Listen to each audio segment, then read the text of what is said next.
கிறிஸ்துவுக்குள் மிகவும் பிரியமான அன்புக்குரிய உறவுகள் அனைவரையும் வெளிப்படுத்தின விசேஷ நெடுந்தொடர் படிப்பின் வகுப்பு 19ற்கு உங்களை வாழ்த்தி வரவேற்கிறேன். நாம் இன்றைய தினத்தில் வெளிப்படுத்தல் புத்தகத்தின் 6வது அதிகாரத்திலிருந்து வசனங்களை நாம் சிந்திப்போம்.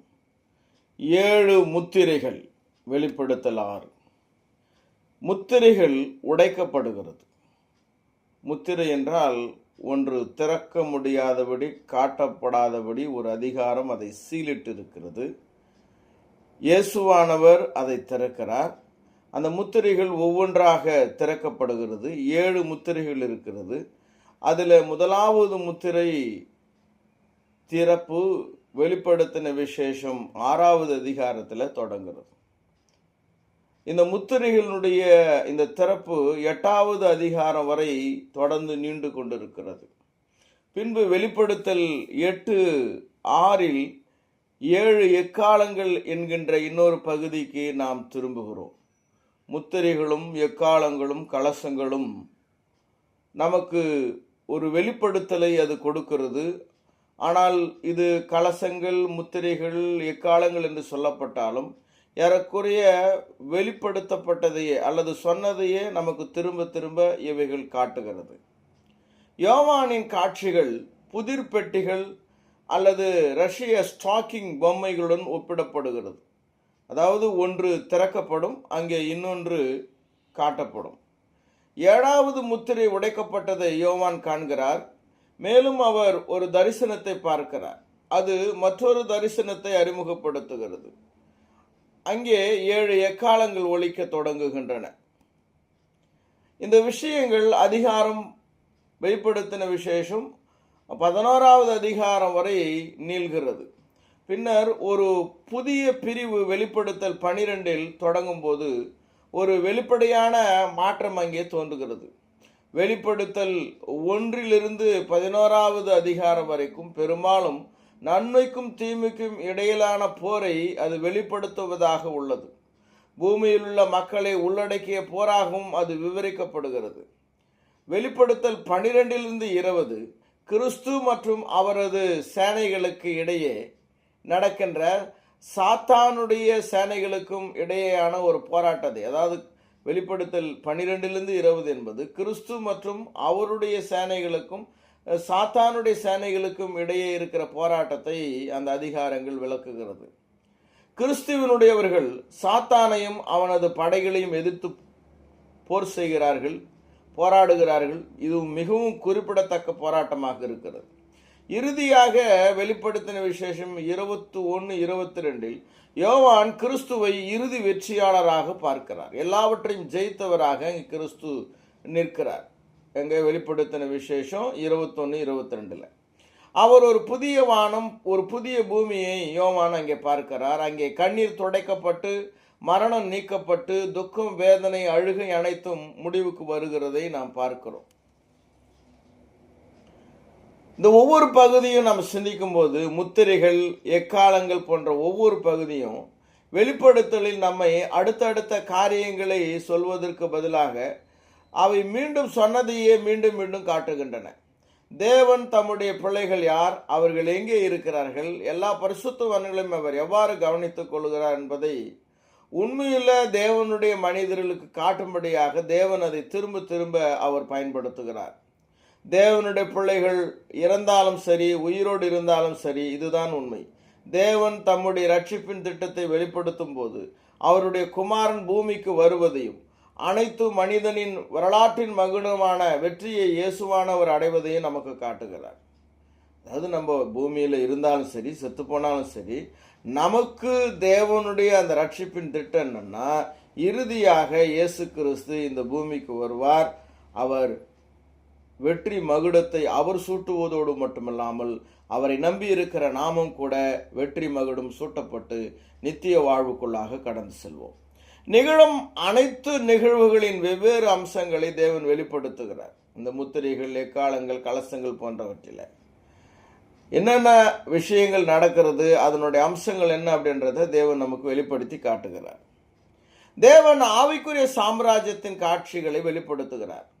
அத்துடன் பௌதிக உலகத்தை புரிந்து கொள்ள உதவுகிறார். ரெண்டு விஷயம் சொல்லப்படுகிறது. ஆவிக்குரிய அந்த சாம்ராஜ்யத்தில் பேரரசில் நடக்கிறதான விஷயங்கள் என்ன என்பதையும் நமக்கு காட்டுகிறார். அதே சமயத்தில் இந்த பூமிக்குரிய உலகத்தில் அந்த ஆவிக்குரிய சாம்ராஜ்யத்தினுடைய வெளிப்படுத்தல்களை வைத்து பூமிக்குரிய காரியங்களை நாம் புரிந்து கொள்வதற்கு தேவன் உதவி செய்கிறார். காலத்தின் பல்வேறு அம்சங்களையும் மனிதர்கள் கையாளும் விஷயங்களையும் அவருடைய நோக்கத்துடன் மனித பிரச்சனைகள் எவ்வாறு பொருந்துகின என்பதையும் தேவன் நமக்கு காட்டுகிறார். தேவனுக்காக வேலை செய்யும் சேனைகள் தேவனுடைய திட்டத்திலும் நோக்கத்திலும் வல்லமைகள் எவ்வாறு வேலை செய்கின்றன என்பதை நமக்கு காட்டுகிறார். அதாவது இந்த முத்திரைகள், 7 எக்காலங்கள், இந்த கலசங்கள் போன்றவைகள் எதை காட்டுகிறது என்றால், தேவனுக்காக நம்ம ஊழியம் செய்யும்போது தேவனுடைய திட்டத்திலும் நோக்கத்திலும் தேவனுடைய வல்லமைகள் நமக்கு பின்னாடி தேவனுடைய வல்லமைகள் எவ்வாறு வேலை செய்கின்றன, அவைகள் செயலாற்றுகின்றன என்பதை தேவன் நமக்கு காட்டுகிறார். அவர்கள் வெளிப்படுத்தின விசேஷம் 6:10. அவர்கள் பரிசுத்தமும் சத்தியமுள்ள ஆண்டவரே, தேவரீர் பூமியின் மேல் குடியிருக்கிறவரிடத்தில் எங்கள் இரத்தத்தை குறித்து எதுவரைக்கும் நியாய தீர்ப்பு செய்யாமலும் பழி வாங்காமலும் இருப்பீர் என்று மகா சத்தமிட்டு கூப்பிட்டார்கள். இது போன்ற கேள்விகளுக்கு தேவன் இங்கே பதிலளிக்கிறார். தேவன் தமது பிள்ளைகள் ரகசியங்களை அறிந்து கொள்ள விரும்புகிறார். சில குழப்பமான விஷயங்கள் என்னன்றதை தேவன் தனது பிள்ளைகள் புரிந்து கொள்ள வேண்டும் என்கிறதான விருப்பத்தோடு இந்த வெளிப்படுத்தல்களை நமக்கு கொடுக்கிறார். எல்லாவற்றிலும் ஒரு காரணமும் நோக்கமும் இருக்கிறது. தேவன் ஏன் எங்கள் ரத்தத்துக்கு பழி வாங்காமல் ஏன் இருக்கிறீங்கன்னு அந்த பலிபீடத்தில் இருக்கிற ஆத்துமாக்கள் கேட்கும்போது தேவன் அந்த தாமதத்துக்கான ஒரு நோக்கத்தையும் அவர் தனது ஆதீனத்தில் அவர் கொண்டிருக்கிறார். 2 பேதுரு 3:9 தாமதிக்கிறார் என்று சிலர் எண்ணுகிறபடி கர்த்தர் தமது வாக்குத்தத்தத்தை குறித்து தாமதமாயிராமல் ஒருவரும் கெட்டுப்போகாமல் எல்லாரும் மனம் திரும்ப வேண்டும் என்று விரும்பி நம்மேல் நீடிய பொறுமையுள்ளவராய் இருக்கிறார். தேவன் தாமதிக்கவில்லை. அவர் திசை திருப்பப்படுவதும் இல்லை. அவர் தமது வாக்குத்தத்தத்தை மறந்து போகிறவரும் அல்ல. மாறாக ஒரு நோக்கத்துடன் தேவன் செயல்படுகிறார். ஆகவே தேவன் என்ன வகையான வல்லமைகளை ஏன் எதிர்கொள்கிறார் என்று இந்த வெளிப்படுத்தலில் காட்டுகிறது.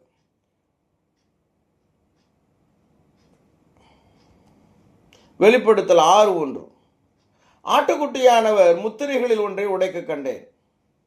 இப்போ மூடப்பட்டிருக்கிறதான் அந்த சீல், அந்த முத்திரை ஒன்று உடைக்கப்படுகிறது.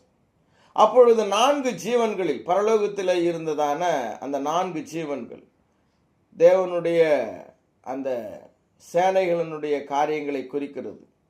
அந்த 4 ஜீவன்களில் ஒன்று என்னை நோக்கி, நீ வந்து பார் என்று இடிமுழக்கம் போன்ற சத்தமாய் சொல்ல கேட்டேன்.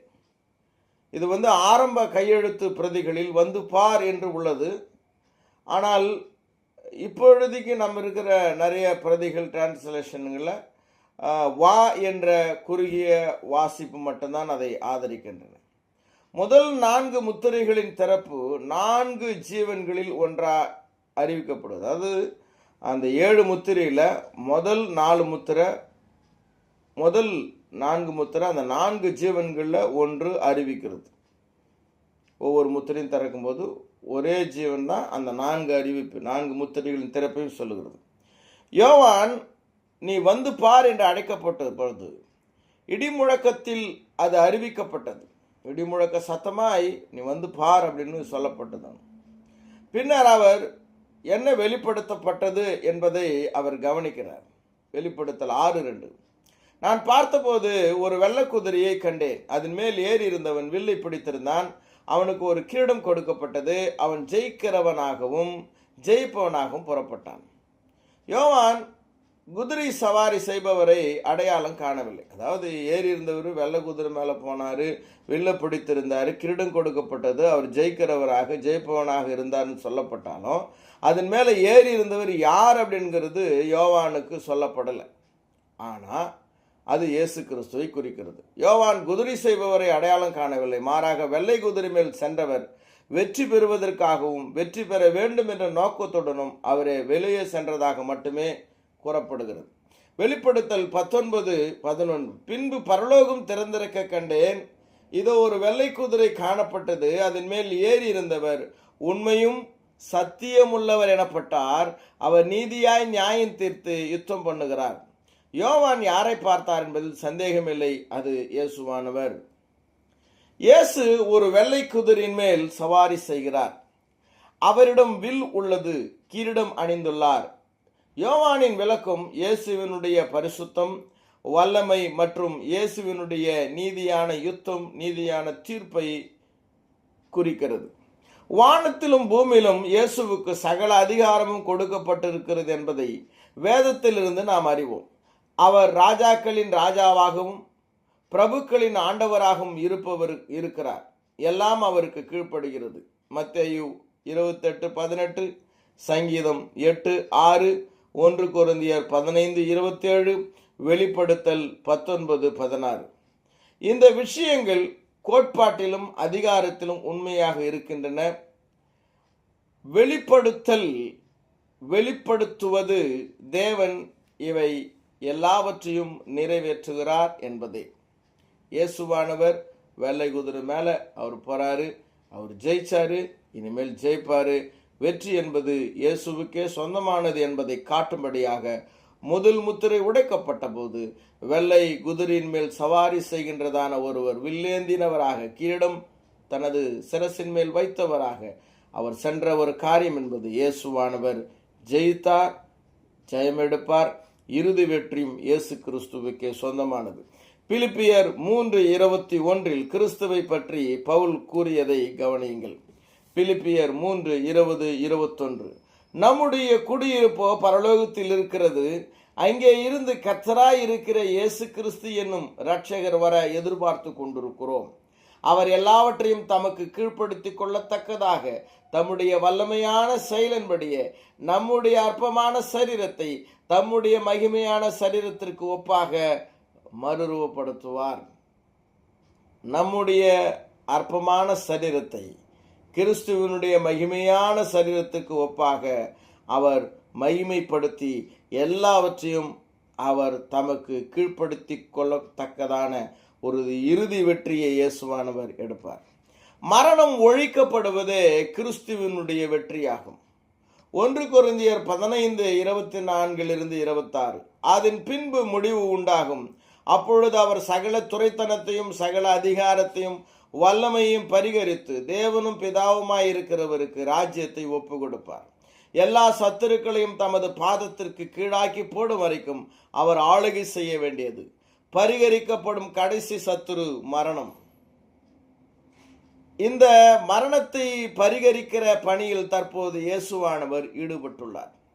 இறுதி தீர்ப்புக்காக இயேசு வருவதற்கு முன் மனப்பூர்வமாக அவருக்கு தங்கள் மனங்களையும் முழங்கால்களையும் முடக்கி இயேசுவுக்கு ஒப்பு கொடுத்தவர்கள் இந்த இறுதி வெற்றிக்காக அவர்கள் கீழ்ப்படிந்திருக்கிறார்கள் என்பது உண்மை. இயேசுவின் வேலை எல்லாவற்றிற்கும் நிழலாயிருக்கிறது. நிச்சயமாக அது அப்படிதான் உள்ளது.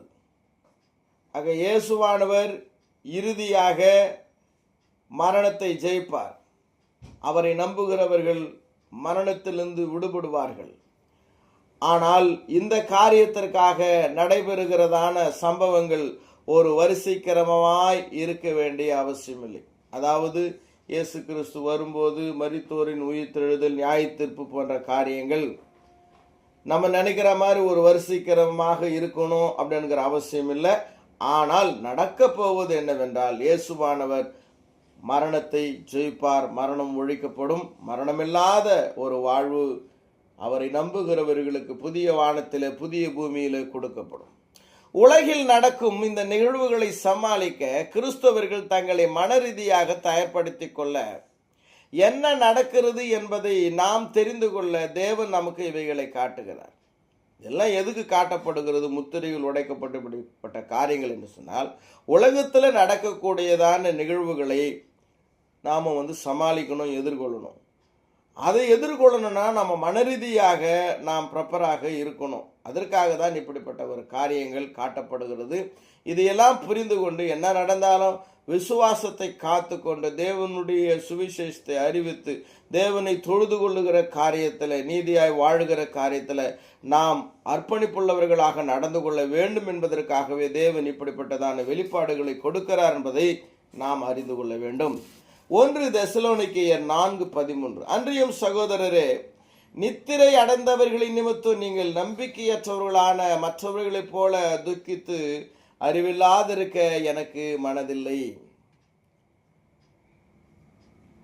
அதாவது எதற்காக இந்த வசனங்கள் சொல்லப்படுதுன்னா, தெசலோனிக்கேயர்கள் இருந்தவர்கள் செத்துப்போன கிறிஸ்துவங்களுக்காக அவங்க அழுதாங்க. அது மாத்திரம் இல்லாமல் இயேசு கிறிஸ்துவின் வருகையில் உயிரோடு இருக்கிறவங்க தான் எடுத்துக்கொள்ளப்படுவாங்க, செத்து போனவங்க அவங்க கதை முடிஞ்சு போச்சு அப்படின்னு அவங்க ஒரு குழப்பத்தில் இருந்தாங்க. அதுக்கு தான் பவுல் அவங்களுக்கு அதை சொல்கிறார். மற்றவங்க தான் நம்பிக்கை இல்லாமல் இருக்கிறாங்க, ஆனால் நீங்கள் மரித்தவர்களுடைய விஷயத்தில் நம்பிக்கை இல்லாதவங்க கிடையாது. இயேசு கிறிஸ்து வரும்போது செத்துப்போன கிறிஸ்துவங்களை அவர் முதல்ல கூட்டுன்னு வருவார். இயேசுவோடு அவங்க வருவாங்க. உயிரோடு இருக்கிற நாமும் மறுரூபமாக்கப்பட்டு எடுத்துக்கொள்ளப்பட்டு இயேசுவோடு இருப்போம். அதாவது செத்துப்போன கிறிஸ்துவங்களுக்கும் இயேசு கிறிஸ்துவனுடைய வருகையில் நம்பிக்கை இருக்குது. அன்னைக்கு உயிரோடு இருக்கிற கிறிஸ்தவர்களுக்கும் எடுத்துக்கொள்ளப்பட்டு மறுரூபமாக்கப்பட்டு கிறிஸ்துவோடு இருப்பதற்கு நம்பிக்கை இருக்கிறது என்பது. அதே போல் இந்த வெளிப்படுத்தின விசேஷம் கிறிஸ்துவங்களாக இருந்து செத்து போனாலும் சரி, கிறிஸ்துவங்களாக இருந்து உயிரோடு இருந்தாலும் சரி, நமக்கு இருக்கிற நம்பிக்கை என்ன, வெற்றி என்ன என்பதை இது காட்டுகிறது. வெளிப்படுத்தல் 6:3-4. அவர் 2ஆம் முத்திரையை உடைத்த போது 2ஆம் ஜீவனானது, நீ வந்து பார் என்று சொல்ல கேட்டேன். அப்பொழுது சிவப்பான வேறொரு குதிரை புறப்பட்டது. அதன் மேல் ஏறி இருந்தவனுக்கு பூமியில் உள்ளவர்கள் ஒருவரை ஒருவர் கொலை செய்யத்தக்கதாக சமாதானத்தை பூமியிலிருந்து எடுத்து போடும்படியான அதிகாரம் கொடுக்கப்பட்டது. ஒரு பெரிய பட்டயம் அவனுக்கு கொடுக்கப்பட்டது. இது கிரேக்க மொழியாக கொடுக்கப்பட்ட கொலை என்பதற்கு கொலை, படுகொலை அல்லது கசாப்பு என்று பொருள். ஆனால் இது துன்புறுத்துவதை குறிக்கவில்லை. இந்த சிவப்பான குதிரை, அதன் மேல் ஏறி இருந்தவனுக்கு பூமியில் உள்ளவர்கள் ஒருவரை ஒருவர் கொலை செய்யத்தக்கதாக சமாதானத்தை பூமியிலிருந்து எடுத்து போடும்படியான அதிகாரம் கொடுக்கப்பட்டது. பெரிய பட்டயம் கொடுக்கப்பட்டது. கொலை அப்படிங்கிறது கொலை, கசாப்பு, படுகொலைன்னு ஒரு பொருள் அர்த்தத்தில் இருக்கிறத வழிய அது கொலை செய்யப்படாமல் உயிரோடு இருந்து துன்புறுத்தப்படுவதை அது குறிக்கவில்லை. எனவே சிவப்பு குதிரை அப்படின்றது யுத்தங்களையும் சண்டைகளையும் போரையும் அது குறிக்கிறது. சவாரி செய்பவனுக்கு பூமியிலிருந்து சமாதானத்தை எடுத்து போடவும் மக்கள் ஒருவரை ஒருவர் கொல்லவும் அதிகாரம் அவனுக்கு கொடுக்கப்பட்டுள்ளது. மேலும் அவனுக்கு ஒரு பெரிய போர்வாள் வழங்கப்படுகிறது. இது மக்கள் சமாளிக்க வேண்டிய ஒரு வல்லமை. இப்பொழுது உக்ரைனில் இருக்கக்கூடிய நிலைமை அல்லது அமெரிக்கா ஈடுபட்டுள்ள மோதல்களை நாம் கருத்தில் கொள்ள வேண்டும். இதனுடைய பின்னணியில் சாத்தான் இருக்கிறார் என்பது நமக்கு தெரியும். ஆனால் சவாரி செய்கிறவன் யார் என்றால் பிசாசு. சவாரி செய்பவன் யார் என்பதை அறிவது முக்கியம். பார்க்கின்றவற்றிலிருந்து நாம் புரிந்து கொள்ள வேண்டிய வல்லமைகள் என்ன அப்படின்றது இது காட்டப்படுகிறது. அது யோவான் காலத்திலும் அப்படிதான் சாத்தான் கிரியை செய்தான். இன்றைக்கு இருக்கிற காலத்தில் உண்மை. ஆக இந்த சிவப்பு குதிரை பூமியில் இருக்கிறவங்களுக்கு சமாதானத்தை எடுத்து போட்டு ஒருத்தரை கொலை செய்து கொள்ளும்படியாக அங்கே யுத்தங்களும் சண்டைகளும் நடக்கிறது. இதற்கு பின்புலமாக சாத்தான் இருக்கிறான். அவனே சிவப்பு குதிரை மேலே செல்றான். கிறிஸ்தவர்கள் இந்த நிகழ்வுகளில் சிக்கிக்கொள்வார்கள். எனவே தேவன் இந்த விஷயங்களை பரிசுத்தவான்களுக்கு வெளிப்படுத்துகிறார். அதனால் நாம் நம்முடைய மனதை தயார்படுத்தி கொள்ள வேண்டும். அதனால் இந்த சண்டை யுத்தங்கள் போன்றவற்றிலும் கிறிஸ்தவர்கள் நாம் பாதிக்கப்படுவதற்கு வாய்ப்பு இருக்கிறது. அதனால் பாதிக்கப்பட்டாலும் நமக்கு இருக்கிற நம்பிக்கை என்ன அப்படின்றத நம்ம புரிஞ்சுக்கணும். சண்டை நடக்கிறதுனாலையோ அல்லது சண்டையின பாதிக்கப்படுவதனாலேயோ செத்து போவதனாலேயோ நாம் நித்தியத்தை இழந்து போக போகிறது கிடையாது. இதெல்லாம் நடக்கும். இதெல்லாம் உலகத்தில் இருக்கும். நாம் நம்முடைய விசுவாசத்தை காத்து கொண்டு பயணிக்க வேண்டும் என்பதே இதனுடைய செய்தியாக இருக்கிறது. வெளிப்படுத்தல் 6:5. அவர் 3ஆம் முத்திரையை உடைத்தபோது 3ஆம் ஜீவனானது, நீ வந்து பார் என்று சொல்ல கேட்டேன். நான் பார்த்தபோது இதோ ஒரு கருப்பு குதிரையை கண்டேன். அதன் மேல் ஏறி இருந்தவன் ஒரு தராசை தனது கையிலே பிடித்திருந்தான். அப்பொழுது ஒரு பணத்துக்கு ஒரு படி கோதுமை என்றும் ஒரு பணத்துக்கு 3 படி வார்கோதுமை என்றும் எண்ணெயையும் திராட்சரசத்தையும் சேதப்படுத்தாது என்றும் 4 ஜீவன்கள் மத்தியிலிருந்து உண்டான சத்தத்தை கேட்டேன். இது உலகின் இன்னொரு வல்லமையாகும். இப்பொழுது இந்த குதிரை மேல் இருந்தவன் தராச கையில் பிடிச்சிருந்தான். அவன் கருப்பு நிறமாக அவன் இருந்தான். பொருளாதார கஷ்டங்களை இது குறிக்கிறது. ஒரு பணம், ஒரு டெனாரிஸ் என்பது ஒரு தொழிலாளிக்கு சராசரியாக கொடுக்கப்படுகிற ஒரு நாள் ஊதியம். ஒரு மனிதனுடைய உழைப்புக்கு அவன் தனது குடும்பத்திற்காக அவன் ப்ரொவைட் பண்ணணும், அவங்க குடும்ப தேவைகளை அவன் சந்திப்பதற்கு கொடுக்கணும்னு முயற்சிக்கும் போது அவனுக்கு கொடுக்கப்படுகின்றதான அந்த ஒரு நாள் கூலி என்பது அந்த குடும்பத்தினுடைய தேவைகளை சந்திக்க முடியாதபடி குறைவாக இருக்கிறது. ஒரு நாள் கூலி இவ்வளவு குறைவாக அவனுக்கு கொடுக்கப்பட்டால் மற்ற காரியங்களுக்கு அவன் என்ன செய்ய முடியும்?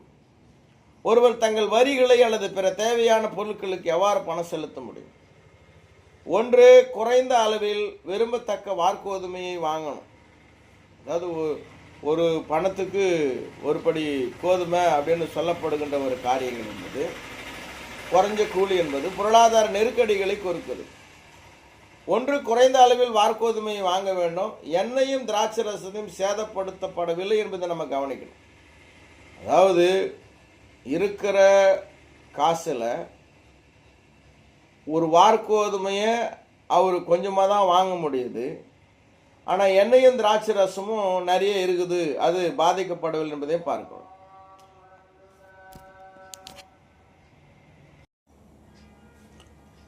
ஒரு நாள் கூலி இவ்வளவு குறைவாக வாங்கினால் ஒருவர் என்ன செய்ய முடியும்? ஒன்று, குறைந்த அளவில் விரும்பத்தக்க வார்கோதுமையை வாங்க வேண்டும். எண்ணெயும் திராட்சை ரசமும் சேதப்படவில்லை என்பதை நம்ம கவனிக்க வேண்டும். அதனால் இது பஞ்சம் அல்லது வறட்சியை பற்றி இந்த முத்திரையின் திறப்பு பேசாமல், மாறாக சில பொருட்களினுடைய பற்றாக்குறை, சில பொருள் கிடைக்காது, சில பொருள் விலை உயர்வு, உலகத்தில் நடக்கின்றதான அந்த விலை உயர்வு, சில பொருள் பற்றாக்குறை ஏற்படுவது போன்ற காரியங்கள் இதில் பேசப்படுகிறது.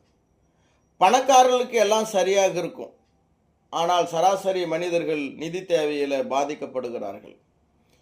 இது இன்றும் இது முதல் நூற்றாண்டில் காட்டப்பட்ட ஒரு தரிசனமாக இருந்தாலும் இன்றும் உலகின் பல்வேறு பகுதிகளில் உண்மையாகவே இருக்கிறது. ஆக பொருளாதார ஏற்றத்தாழ்வுகள்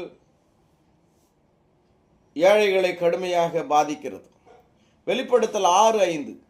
அவர் 3ஆம் முத்திரையை உடைத்த போது 3ஆம் ஜீவனானது, நீ வந்து பார் என்று சொல்ல கேட்டேன். நான் பார்த்தபோது இதோ ஒரு கருப்பு குதிரையை கண்டேன். அதன் மேல் ஏறி இருந்தவன் ஒரு தராசை தன் கையிலே பிடித்திருந்தான். ஒரு சாம்பல் குதிரை மற்றும் கிரேக்க அகராதிகளில் பச்சை, வெளிர் பச்சை அல்லது மஞ்சள் கலந்த வெளிர் என்று இது உள்ளது. இது அழகை குறிப்பதற்காக பயன்படுத்தப்படவில்லை. அதாவது இந்த கருப்பு குதிரையை பற்றியதான ஒரு விளக்கம் இந்த கிரேக்க அகராதியில் அதனுடைய அர்த்தத்தை பார்க்கும்போது, இதனுடைய சவாரினுடைய அர்த்தம், அதாவது ஃபஸ்ட்டு செகண்டு குதிரை மேலே சவாரி செஞ்சவங்க, முத்திரை உடைக்கப்பட்டவங்க, வெள்ளை குதிரையோ அல்லது சிவப்பு குதிரையோ அதன் மேலே ஏறி இருந்தவன் யார் என்பதை வேதாகமும் வெளிப்படையாக சொல்லலை, மறைமுகமாக இருந்து. ஆனால் முதலாக இந்த 3ஆம் முத்திரையை உடைத்த போது இந்த கருப்பு குதிரை தான் யாரு அப்படின்றது இது சொல்லப்படுது. சவாரியின் அர்த்தம் முதலாக இங்கே தான் சொல்லப்படுகிறது. அவன் மரணம் மற்றும் பாதாளம் அவனை பின்தொடர்ந்தது. அவன் பேர் மரணம். மரணம்னு ஒன்று வந்ததுன்னா செத்து போனவங்க அந்த ஹேடிஸ் பாதாள மண்டலத்திற்கு செல்லுகிறார்கள். பூமியில் 1/4 மீது அவனுக்கு அதிகாரம் கொடுக்கப்பட்டது. இதனுடைய புரிதல் என்னவென்றால், உடல் சார்ந்த உலகில் எந்த நேரத்திலும் பலர் செத்து போகிறார். அதாவது அந்த கருப்பு குதிரை, இந்த மரணம். அன்பான ஒருவர் இழப்பதனால் தேவனை குறித்து குறை கூறி அவங்க விசுவாசத்தை இழக்கிறார்கள். நிறைய பேருடைய விசுவாசத்தை மரணம் திருடி இருக்கிறது. பட்டயம், பசி, மிருகங்கள் போன்ற மரணத்தின் மூலம் மகிழ்ச்சியற்ற மற்றும் சோகத்தின் மரணத்தினுடைய அந்த சக்தியை காண்கிறோம். ஒரு மரணம், பசி, பட்டயம், மிருகம் போன்றவற்றினாலே ஒருவர் மரிக்கும் பொழுது இந்த மரணத்தில் யாரும் மகிழ்ச்சி அடைறதில்லை. ஆனால் அந்த மரணத்தினுடைய சோகம் என்னது என்பதை இந்த 3ஆம் முத்திரை, 3ஆம் குதிரையின் சவாரி செய்கிறனாலே காட்டப்படுகிறது. நாம் இறந்தால் வெற்றி பெறுவோமா என்று பலர் கேள்வி எழுப்புகிறார்கள். ஆனால் நம்ம இருக்கிறோமா சாவரமான்றது முக்கியம் இல்லை. நம்முடைய போராட்டம் பூமிக்குரியதல்ல, அது ஒரு ஆவிக்குரிய போர் என்பதை நாம் நினைவில் வைத்துக் கொள்ள வேண்டும்.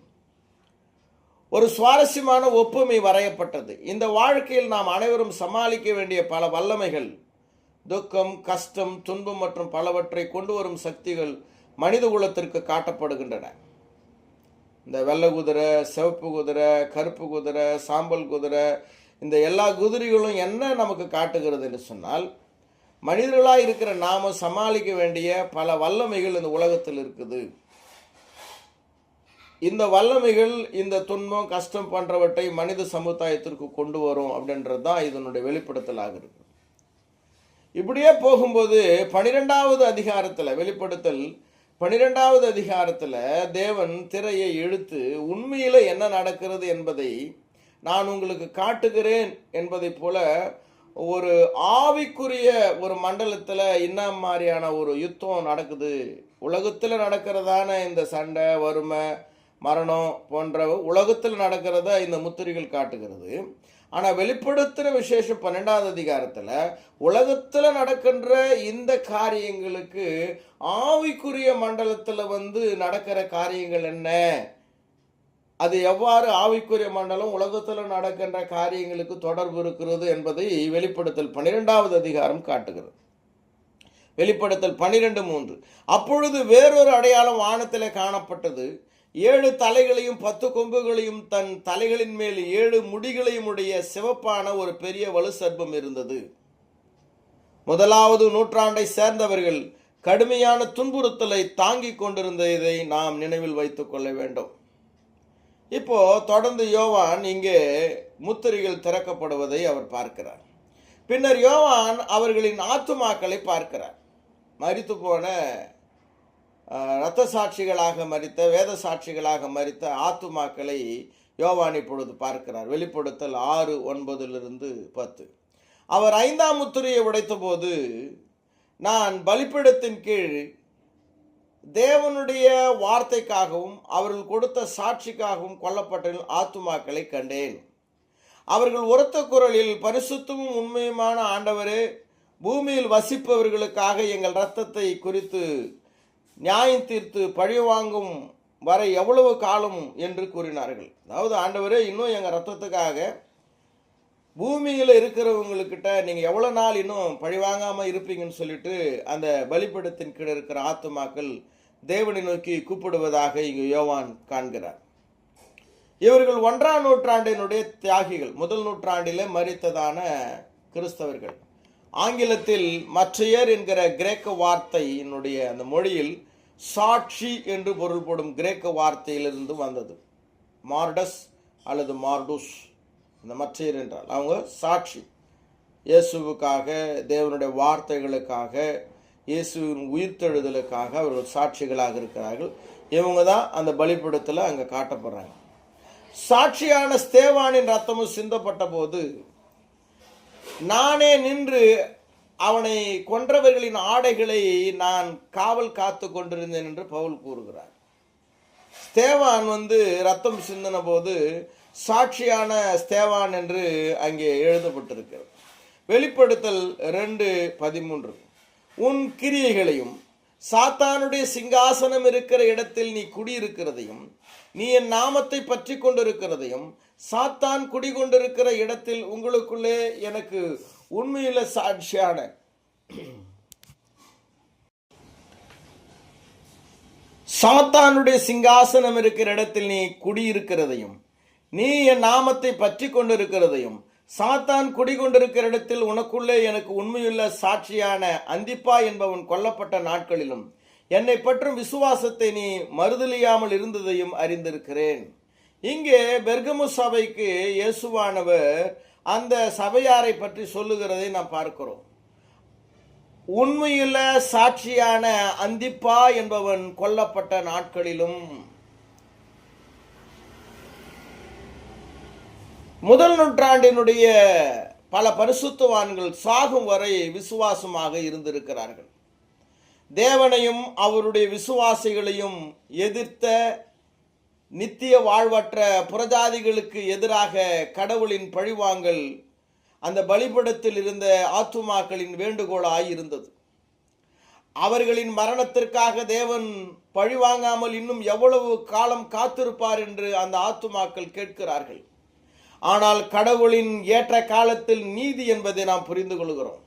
ஆனால் தேவன் ஏற்ற காலத்தில் நீதியை சரி கட்டுவார் என்பதை நமக்கு சொல்லப்படுகிற பாடமாக இருக்கிறது.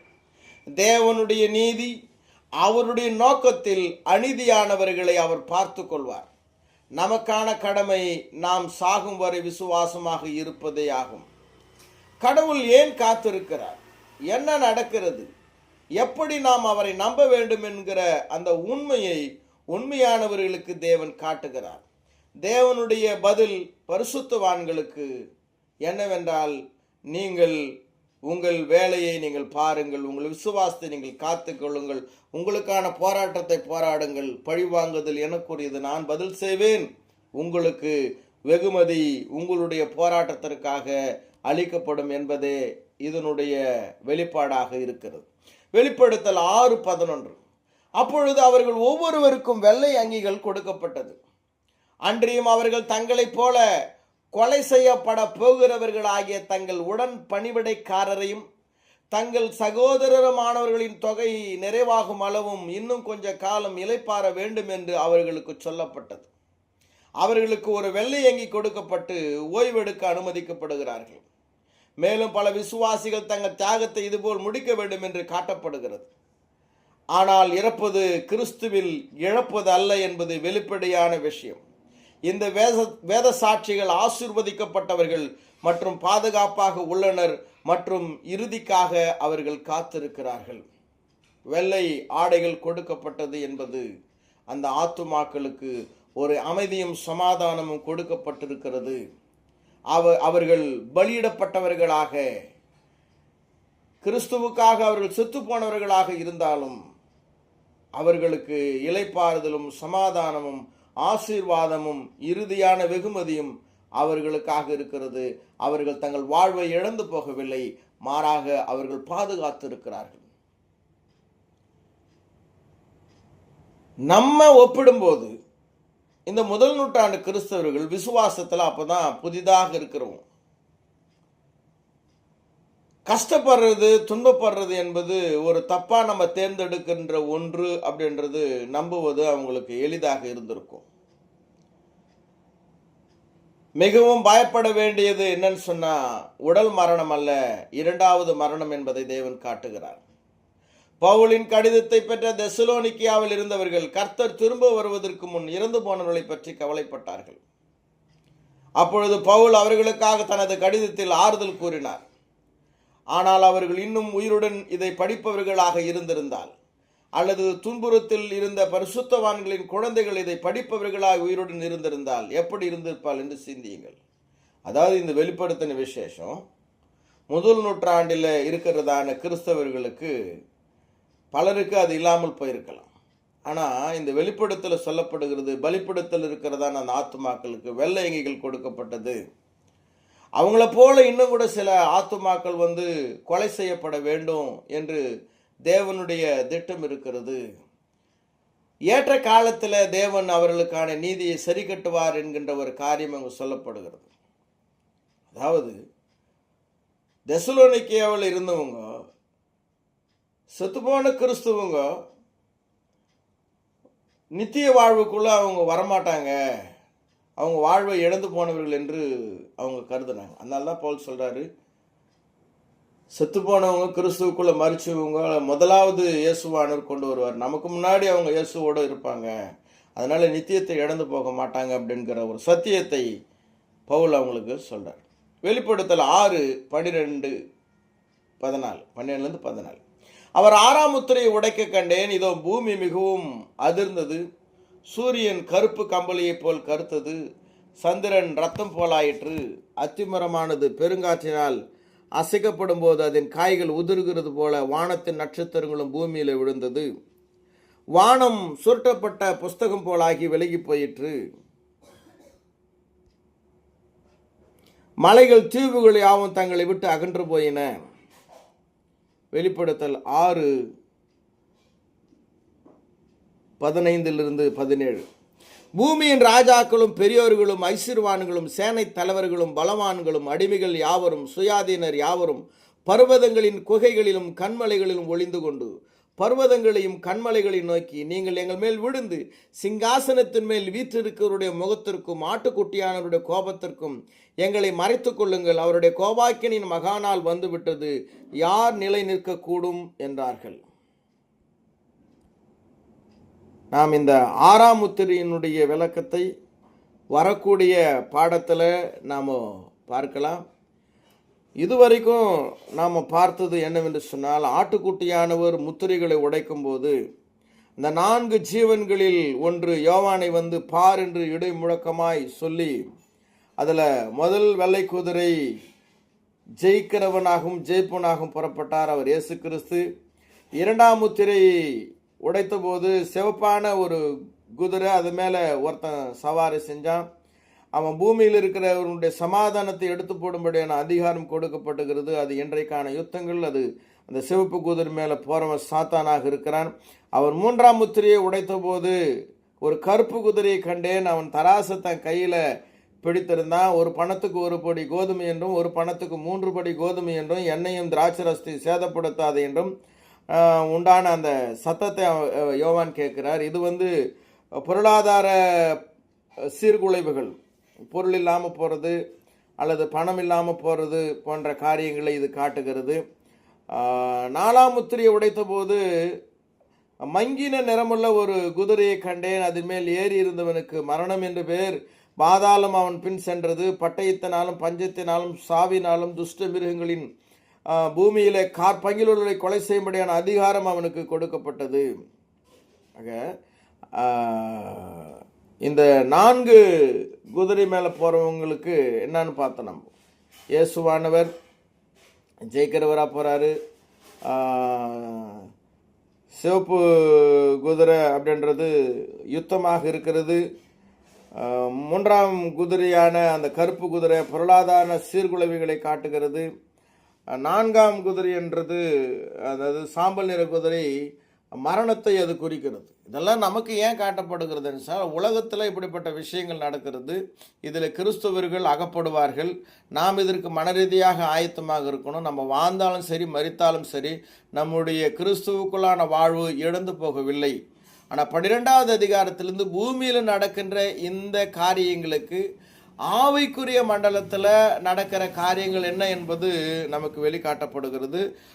6வது முத்திரையினுடைய விளக்கங்களை தேவனுக்கு சித்தமானால் வரக்கூடிய பாடங்களில் நாம் படிப்போம். பொறுமையாக இந்த படிப்பில் என்னோடு இணைந்திருந்த உங்கள் யாவருக்கும் எனது நெஞ்சார்ந்த நன்றிகளை கூறி விடைபெறுகிறேன். தேவன் தாமே உங்களை ஆசீர்வதிப்பாராக.